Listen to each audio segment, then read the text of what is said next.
Bueno, vamos a empezar el tema de hoy. Primero vamos a orar, a pedir la bendición de Dios.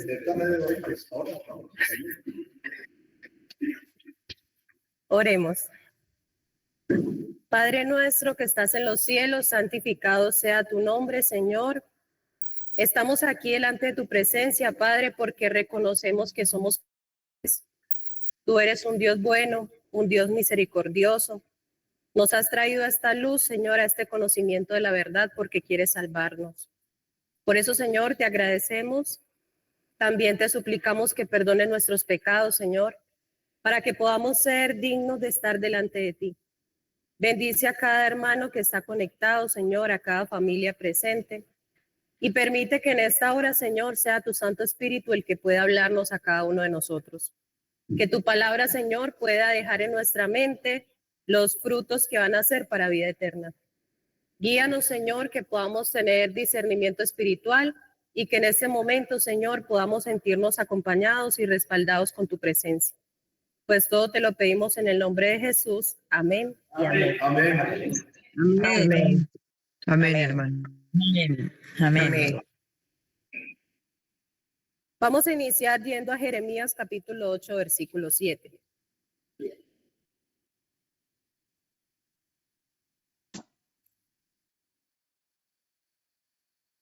Si alguien lo encuentra, por favor, lo puede leer.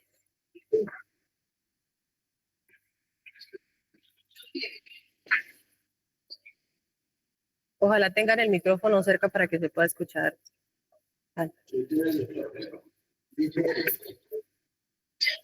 Jeremías 8:7. Aún la cigüeña en el cielo conoce sus tiempos, y la tórtola y la grulla y la golondrina observan los tiempos de sus migraciones. Pero mi pueblo no conoce la ordenanza de Jehová. Amén.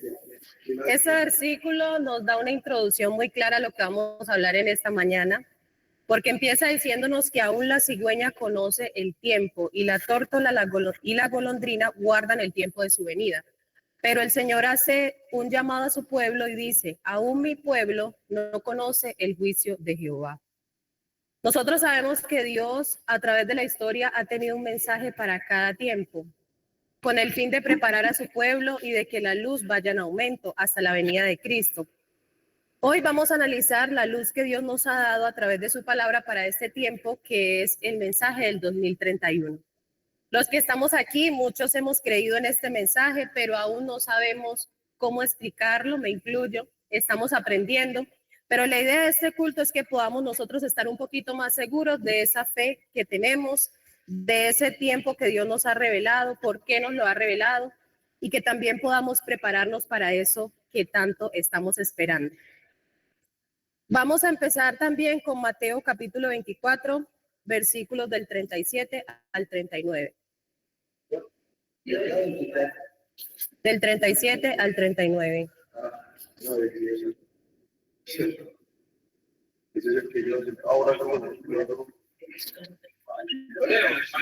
Ya lo usted. Bueno, Mateo 24:37 dice, mas como en los días de Noé, así será la venida del Hijo del Hombre. Porque como en los días antes del diluvio estaban comiendo y bebiendo, casándose y dándose en casamiento hasta el día en que Noé entró en el arca. Amén. Así también será la venida del Hijo del Hombre, como en los días de Noé.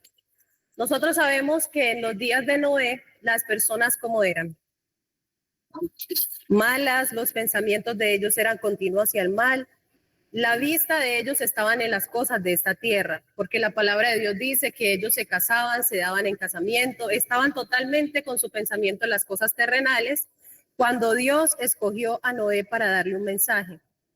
Dios permitió que Noé y su familia se prepararan con este mensaje, no porque quisiera salvarlos a ellos únicamente, sino porque Dios deseaba ser una luz para esas personas a través de esta familia.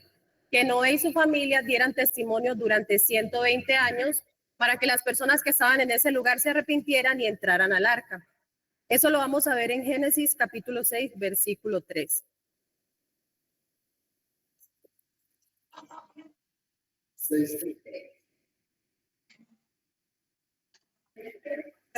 Seis, 3.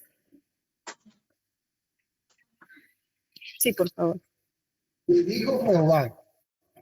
dijo Jehová, no contenderá mi espíritu con el hombre para siempre, porque ciertamente él es carne, mas serán sus días 120 años. Amén. Entonces el Señor le dio a Noé, ¿cuántos años? 120 años para que él predicara y le dijera a las personas y también para que se preparara. Porque vemos que no solamente fue dar el mensaje, sino hacer una preparación en obediencia a lo que Dios le había dicho. Dios le dio a Noé todos los lineamientos de cómo debía ser el arca y Noé hizo como Dios le dijo. Entonces ahí va el punto que estábamos hablando de la escuela sabática, la obediencia, la preparación y también dar el mensaje. Bueno, en ese punto nosotros vemos que muchas personas escucharon ese mensaje, pero no entendieron hasta el momento en que la puerta del arca se cerró. Y cuando el arca estaba cerrado, muchas personas tocaban y ahora sí querían ingresar, pero ya se había acabado el tiempo. Eso nos muestra a nosotros que cuando Dios envía un mensaje, también hay un tiempo de gracia para que las personas escuchen y hay un momento en donde esa gracia se cierra. Gracias a Dios todavía tenemos la oportunidad de escuchar este mensaje y de prepararnos. Pero sabemos que llegará un momento donde esa puerta se cerrará y muchos querrán entrar. Por eso el Señor nos hace el llamado hoy de que si hoy escuchamos esta verdad, podamos aceptarla en nuestro corazón. Sí. Hay algo importante en cuanto al tema de la puerta del arca, porque muchas personas fueron testigos de cada uno de estos animales entrando al arca, viendo cómo eran guiados por los ángeles y en obediencia. No es algo que si miramos es algo sobrenatural. Sin embargo, eso no los llevó a creer. El arca se cerró, inmediatamente que se cerró, pasaron 7 días para llover. Va a ser un paralelo de lo que va a pasar acá porque se cierra el tiempo de gracia y nosotros no vamos a saber que ya como tal estamos salvos o condenados. El resto del mundo, ese momento, día y hora lo podemos aplicar para el fin del tiempo de gracia. Fue una prueba tanto para los que estaban afuera porque siguieron con sus burlas. Un ángel poderoso cerró la puerta desde afuera, pero para Noé, los que estaban adentro, en cuanto a dar el mensaje, también fueron un periodo de prueba de 7 días hasta que como tal vino la lluvia, después que se cerró la puerta. Amén, muchas gracias. Vamos a leer Amós capítulo 3, versículo 7. Y vamos a entender en ese punto cómo obra Dios con respecto a la luz y los mensajes que da.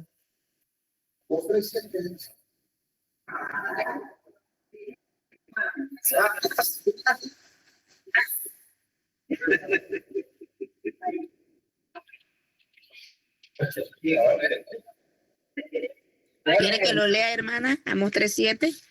Bien pueda.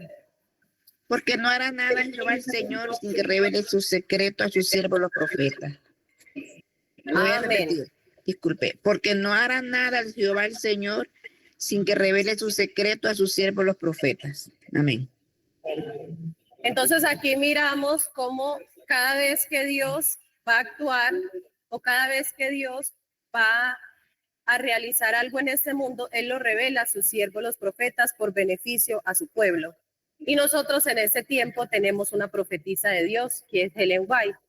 Y ella ha escrito en El conflicto de los siglos, capítulo 39, cuál es el mensaje final de Dios para este tiempo. Entonces, aquí está claro el mensaje y vamos a empezar leyendo en este capítulo 39 un párrafo interesante. Dice: y después de estas cosas vi otro ángel descender del cielo teniendo grande potencia, y la tierra fue alumbrada con su gloria. Y clamó con fortaleza en alta voz diciendo: caída es la grande Babilonia, y es hecha habitación de demonios y guarda de todo espíritu inmundo, y albergue de toda ave sucia y aborrecible. Y oí otra voz del cielo que decía: salid de ella, pueblo mío, para que no seáis participantes de sus pecados y no recibáis sus plagas. Apocalipsis 18, 1, 2 y 4. Miren lo que Ellen White nos dice, bueno, Dios a través de ella. Estos versículos señalan un tiempo en el porvenir, cuando el anuncio de la caída de Babilonia tal cual fue hecho por el segundo ángel de Apocalipsis 14:8, se repetirá con la mención adicional de las corrupciones que han estado introduciéndose en las diversas organizaciones religiosas que constituyen a Babilonia, desde que ese mensaje fue proclamado por primera vez durante el verano de 1844. Se describe aquí la terrible condición en que se encuentra el mundo religioso. Cada vez que la gente rechace la verdad, o sea, esta verdad de Apocalipsis 18, habrá mayor confusión en su mente y más terquedad en su corazón. Entonces vemos aquí cómo los que estamos aquí presentes somos privilegiados de haber aceptado esta verdad. No es gracias a nosotros y a que estábamos muy convencidos, sino gracias a la obra del Espíritu Santo y a la misericordia de Dios que quiere salvarnos. Vamos a mirar cómo es que Dios nos revela a través de su palabra lo que va a suceder. Empecemos con un fundamento importante que está en el Salmo 94.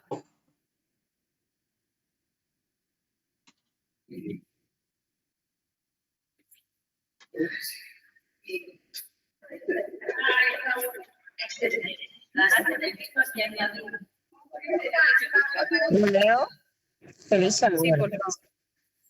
Porque 1000 años delante de tus ojos son como el día de ayer que pasó, y como una de las vigilias de la noche. Amén. Entonces dice que 1000 años delante de los ojos del Señor son como el día de ayer que pasó. Entonces, 1000 años como un día. Para nosotros posiblemente esto sea muy conocido, pero sé que aquí hay conectadas algunas personas que son nuevas y apenas van a escuchar este mensaje. Por eso vamos a ir a este versículo que es Isaías capítulo 46, versículo 10. Y vamos a conectarnos con el que acabé de leer, el que acabo de leer la hermana.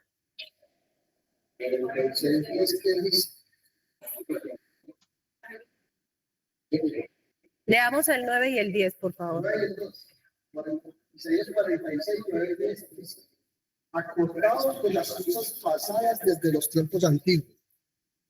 Vuelvo y empiezo.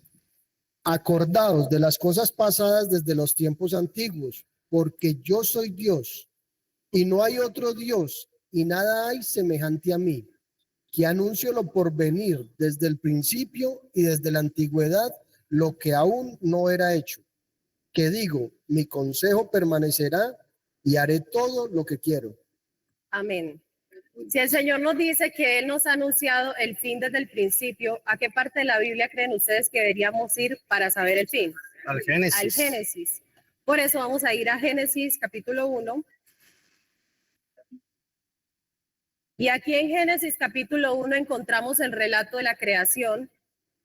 Nosotros los que somos creacionistas o los que somos cristianos, creemos que este mundo no surgió del azar, sino que fue Dios quien obró para que lo que nosotros vemos ahorita llegara a la existencia. Vamos a empezar mirando aquí en Génesis capítulo 1 cómo está organizado este capítulo. Ayer el hermano Sergio lo decía, y es como en el capítulo 1 de Génesis encontramos 31 versículos. Eso no está allí por casualidad. Dios permite que esté de esta forma para que nosotros podamos entender también en la forma en que está organizado el libro cuánto tiempo nos queda a nosotros en esta tierra. Hay algo importante por resaltar, porque recordemos que la Biblia no está dividida ni por capítulos ni por versículos, pero el idioma original sería el hebreo, algo muy distinto al que el español, el castellano que nosotros manejamos. Pero sin embargo, después que se puede hacer la traducción y la imprenta, que se empiezan a separar por capítulos y versículos, vemos exactamente lo mismo que encontramos en el hebreo en Génesis 1, que es la palabra Lev, que tiene una cantidad numérica de 1000, se marca 6 veces 6000. Y aquí en este capítulo, para nosotros estando en nuestro idioma, pues vemos los 31 versículos en un solo capítulo. Esa parte es muy interesante y es muy importante tenerla en cuenta para que podamos analizar los 6000 años en Génesis. Gracias. También podemos mirar aquí en Génesis, hermanos, que Dios permite que en el capítulo 1 se hablen de los 6 días de la creación, ¿cierto? Sí. Que van ligados a los 6000 años de pecado que va a vivir ese planeta Tierra antes de la venida de Cristo. Ya luego en el capítulo 2 se habla del día sábado, el día de reposo, que representa esos 1000 años que nosotros vamos a estar en el cielo. Entonces vemos simplemente aquí en el principio cómo Dios nos dejó a nosotros claro el tema de su segunda venida. ¿Cómo sabemos entonces que Cristo viene en el 2031? Que es una pregunta que muchas personas se hacen. Yo he entendido que el cálculo que nosotros hacemos es desde la entrada del pecado hasta la muerte de nuestro Señor Jesucristo en el año 31, fueron 4000 años de pecado. Deben cumplirse 6000 según lo que acabamos de ver en el Génesis. Entonces, desde el año 31 para que se cumplan 6000 años, ¿cuántos años quedan faltando? 2000. Por eso hacemos el cálculo y decimos con toda seguridad que Cristo viene en el 2031. También es importante resaltar, porque por ejemplo pastores como Esteban Bor, este cálculo lo parten y no comprenden que son dos citas totalmente diferentes. Desde el nacimiento de Adán hasta Jesús son 4000, pero desde la entrada del pecado hasta la muerte de Jesús son 4000.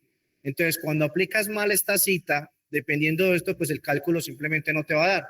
Entonces, uno simplemente abarcan hasta el año 27, que fue el tema del bautismo de Cristo, pero son dos citas diferentes en cuanto al contexto que debemos leer. Amén, muchas gracias. Bueno, entonces ahora sí vamos a ir a Apocalipsis capítulo 18.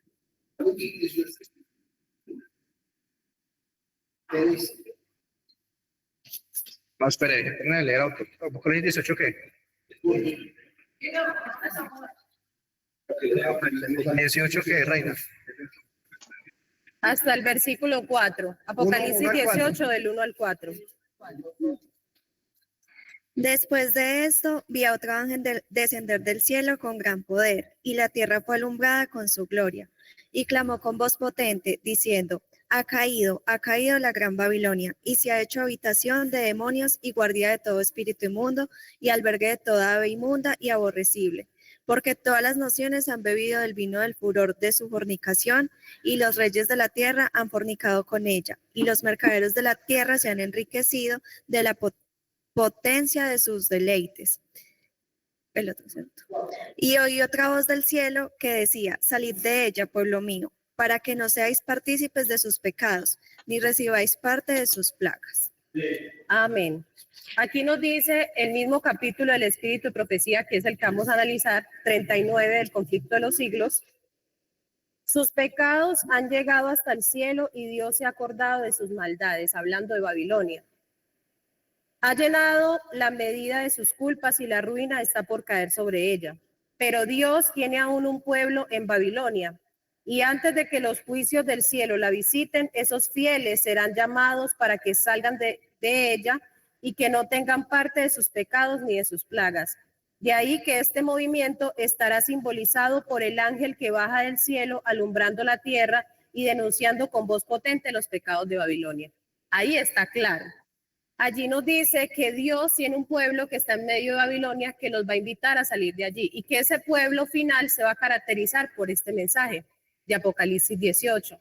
Entonces, si nosotros creemos en Dios y creemos a sus profetas, como dice Segunda de Crónicas, seremos prosperados. No estamos hablando de una prosperidad terrenal, sino espiritualmente. Se va a abrir nuestro entendimiento y vamos a poder aceptar ese mensaje que Dios tiene para nosotros. Entonces, aquí Dios nos dice a través del Elena G. de White que hay un pueblo de Dios para este tiempo. A pesar de toda la confusión que estamos viendo en el mundo, a pesar de la unión que estamos mirando en muchas organizaciones religiosas con el papado, de que esa diferencia entre lo que es de Dios y lo que es del mundo se ve muy borroso en la actualidad, podemos encontrar a un pueblo de Dios y ese remanente final que Dios está llamando de muchos lugares. Si pudiéramos girar la cámara hacia allá y mostrar a todos los que están acá sentados, cada uno de nosotros venimos de lugares diferentes, de creencias diferentes, algunos nunca habían sido cristianos, pero el Señor nos ha hecho el llamado sin importar el lugar donde vengamos, no porque seamos muy fieles y tengamos un corazón muy bueno, no, sino porque Dios es bueno y porque Él anhela que nosotros podamos entender que a pesar de ser indignos y a pesar de estar en el error, Dios extendió su gracia y nos dio esta luz. Somos privilegiados, pero también en ese agradecimiento a Dios por esta luz debemos darla a conocer, para que otras personas que están en Babilonia no participen de esas plagas o no reciban la consecuencia de esto sin tener el conocimiento de esta luz que Dios nos ha dado a nosotros. Aunque aquí mismo en este capítulo dice que Dios no va a permitir que esas plagas caigan sin que antes las personas tengan la suficiente luz para tomar una decisión consciente. A muchos de los que estamos aquí cuando nos presentaron este mensaje fue algo muy difícil porque yo soy adventista de nacimiento y para mí fue muy difícil entender esto, pero le agradezco a Dios porque esta luz nos hace libres. Hablábamos con la hermana Lina que a veces al principio uno se pone a pensar en todas las cosas de esta tierra, que uno estaba planeando todo lo que uno quería lograr, y cuando uno se encuentra de frente con ese mensaje se da cuenta de que todo esto pasa a un segundo plano y que lo más importante ahora viene a ser para nosotros la salvación. Vamos a seguir analizando esto. ¿Por qué el Señor da este mensaje del cuarto ángel en este tiempo? Antes de este mensaje, ¿será que Dios tenía otro mensaje para su pueblo? Vamos a ir a Apocalipsis capítulo 14 y vamos a leer desde el versículo 6 hasta el versículo 13. Sí.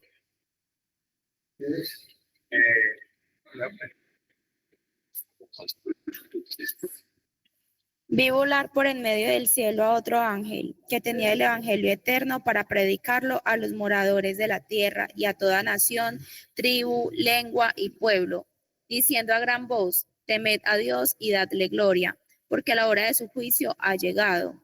Y adorad a aquel que hizo el cielo, la tierra, el mar y las fuentes de las aguas. Otro ángel le siguió diciendo: ha caído Babilonia, la gran ciudad, porque ha hecho beber a todas las naciones del vino del furor de su fornicación. Y el tercer ángel lo siguió diciendo a gran voz: si alguno adora a la bestia y a su imagen y recibe la marca en su frente o en su mano, él también beberá del vino de la ira de Dios, que ha sido vaciado puro en el cáliz de su ira, y será atormentado con fuego y azufre delante de los santos ángeles y el Cordero. Y el humo de su tormento sube por los siglos de los siglos, y no tienen reposo de día ni de noche los que adoran a la bestia y a su imagen, ni nadie que reciba la marca de su nombre. Aquí está la paciencia de los santos, los que guardan los mandamientos de Dios y la fe de Jesús. Oí una voz que desde el cielo me decía: escribe, bienaventurados de aquí en adelante los muertos que mueren en el Señor. Dice el Espíritu, descansarán de sus trabajos, porque sus obras con ellos siguen. Amén. Muchas gracias. Entonces aquí nosotros miramos que hay un mensaje de tres ángeles que hacen diferentes llamados y amonestaciones para el pueblo de Dios. Dios le confió este mensaje a la iglesia adventista del séptimo día y le permitió por mucho tiempo ser luz y dar este mensaje al mundo para que se prepararan antes de enviar esta luz del cuarto ángel. Sabíamos nosotros que en el momento en que Dios enviara la luz de este mensaje, empezaría el juicio de los vivos. Nosotros creemos que el juicio de los vivos empezó en el 2001 con las caídas de las Torres Gemelas. Si no es así, me corriges. Entonces, por eso nosotros sabemos que después de que Dios da este mensaje, entendemos que el mensaje de los tres ángeles que tenía la iglesia adventista ha quedado prácticamente hasta allí porque no han cumplido con la misión que el Señor les encomendó. Por lo tanto, el Señor permite que este cuarto ángel se levante para recordar esos tres mensajes y aparte declarar todo lo que está haciendo la bestia, los que se están uniendo a ella, qué es lo que va a venir y hacerle un llamado al pueblo de Dios a salir de allí. Entonces, la iglesia está esperando hasta que se llegue la luz. ¿No es eso? No, sino que ellos no aceptan, a pesar que lo estamos leyendo, que haya un cuarto ángel. Lo leen. El mensaje que ellos tienen, el tercer ángel, Tiene que ver con el aplicativo de lo que es la ley dominical. La ley dominical. Recordemos que en 1888 el Papa León XIII y en Estados Unidos se estaba como tal fraguando la ley dominical, pero no tiene ese aplicativo. De hecho, hay partes de ese texto, Apocalipsis 14, que aún no se han cumplido y que son para nuestros tiempos.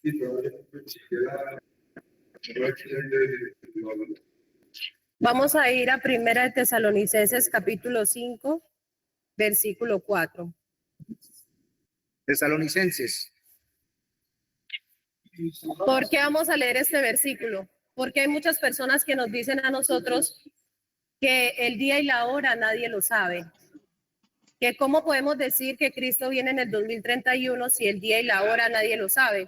También nos han dicho que Cristo va a venir como ladrón en la noche, y como va a venir como ladrón en la noche, entonces ¿cómo nosotros vamos a saber?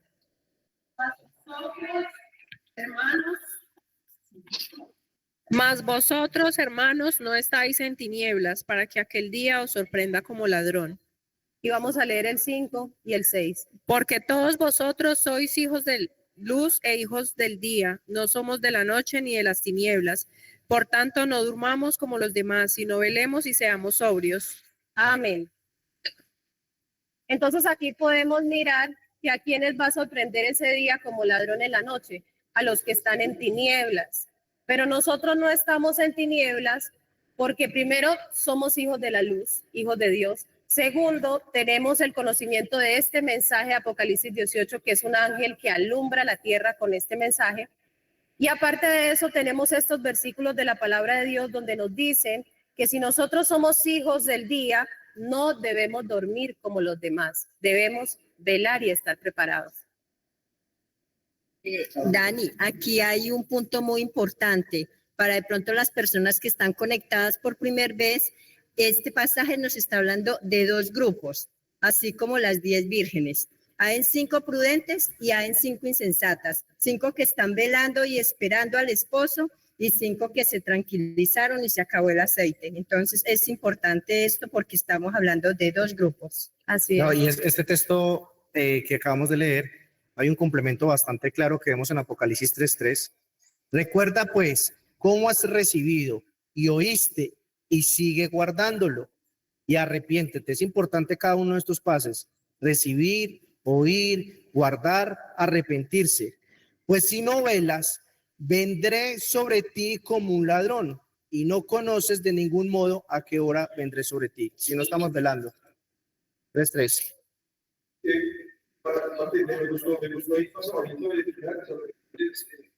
chico, por lo cual animados unos a otros y edificados unos a otros, así como por las. Amén. Vamos a entender también por qué hacemos tanto énfasis en la profecía. ¿Por qué será que este mensaje no se enfoca tanto en el amor de Dios y en la misericordia, sino más bien en el tema de las profecías? Aunque también vale la pena destacar que allí también se ve la misericordia y el amor de Dios. Porque si Dios no nos diera la profecía, nosotros estaríamos en tinieblas y no sabríamos qué va a pasar y cómo nos preparamos. En ese sentido, se cuestionaría el carácter de Dios, porque al saber que Dios es justo, en su justicia sería imposible que Dios no diera a conocer sus planes para que nos preparáramos. Pues entonces en el momento del juicio, cuando nos exige esa preparación, no sería coherente la exigencia, porque diríamos, Señor, pero ¿cómo nos íbamos a preparar si no sabíamos? Entonces Dios nos da el conocimiento para que cuando las cosas pasen, creamos y estemos preparados. Vamos a leer Apocalipsis 29, versículo 18. ¿Apocalipsis qué? 29, no, Proverbios. Proverbios 29,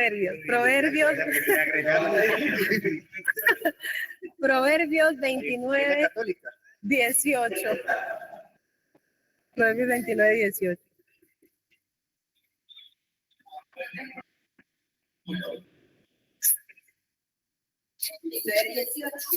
Sí. Sin profecía el pueblo se desenfrena, mas el que guarda la ley es bienaventurado. Amén. Dios nos permite tener el conocimiento de las profecías para que no seamos un pueblo desenfrenado, sino que podamos estar guiados por lo que dice la palabra de Dios. Entonces Dios es claro en eso, porque miremos un ejemplo del nacimiento de Jesús. Cuando Jesús iba a venir a esta tierra, las profecías estaban escritas en la palabra de Dios. La gente tenía acceso a la palabra de Dios. Los maestros de la ley, los fariseos y toda esa gente que estudiaba ese libro tenían ese conocimiento. Pero ¿qué pasó? ¿Por qué no estaban preparados? ¿Por qué será que cuando Jesús vino, estas personas lo rechazaron? Porque primó por encima de las profecías la tradición. Ellos tradicionalmente creían y enseñaban que el Mesías iba a venir como un libertador que iba a derrocar a los romanos. Y al pasarse ese conocimiento de generación en generación y no ir a escudriñar la palabra de Dios personalmente, el pueblo fue engañado. Y miremos que la historia se repite, porque siempre el pueblo es engañado de esa manera, por las costumbres, por las tradiciones, dejando a un lado las profecías de la palabra de Dios. Si leemos toda la palabra de Dios, nos damos cuenta de que cada vez que Dios quería hacer una reforma en su pueblo, les hacía un llamado a volver a las profecías, a volver a los tiempos antiguos, a volver inclusive al Antiguo Testamento, podría ser ahorita para nosotros, a escudriñar la palabra de Dios, porque es cuando lo hacemos personalmente, cuando Dios puede revelarnos su luz. Recordemos que después del chasco de 1844, las personas quedaron totalmente decepcionadas y solamente un pequeño grupo que se puso a orar y a estudiar la palabra de Dios entendió que Cristo había pasado del lugar santo al lugar santísimo. Característica de la profecía, segunda de Pedro 1, 19, 21. Además, contamos con la confiable palabra profética, a la cual ustedes hacen bien en atender, que es como una antorcha que alumbra en la oscuridad, hasta que aclare el día y el lucero de la mañana salga en el corazón de ustedes. Pero antes que nada deben entender esto: ninguna profecía de la Escritura es de interpretación privada, porque la profecía nunca estuvo bajo el control de la voluntad humana, sino que los santos hombres de Dios hablaron bajo el control del Espíritu Santo. Y algo muy claro: si es esa lámpara, si es esa antorcha que alumbra, imaginémonos cada uno de esos acontecimientos de los que vemos en internet, la gente no sabe a quién creer. ¿Cuántas versiones, cuántas teorías? Porque no está una base profética. No podemos vincular cada uno de estos hechos. Si no tuviéramos este conocimiento, ¿cómo estaríamos? Igual como está el resto, en confusión y en oscuridad. Segunda de Pedro 1, versículo 19 al 21.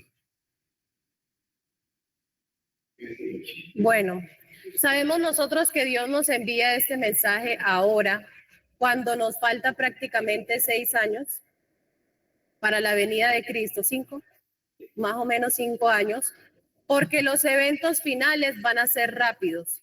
Todo lo que está pasando ahorita y lo que va a seguir aconteciendo va a suceder de una manera muy acelerada y nosotros debemos estar fundamentados en nuestra fe.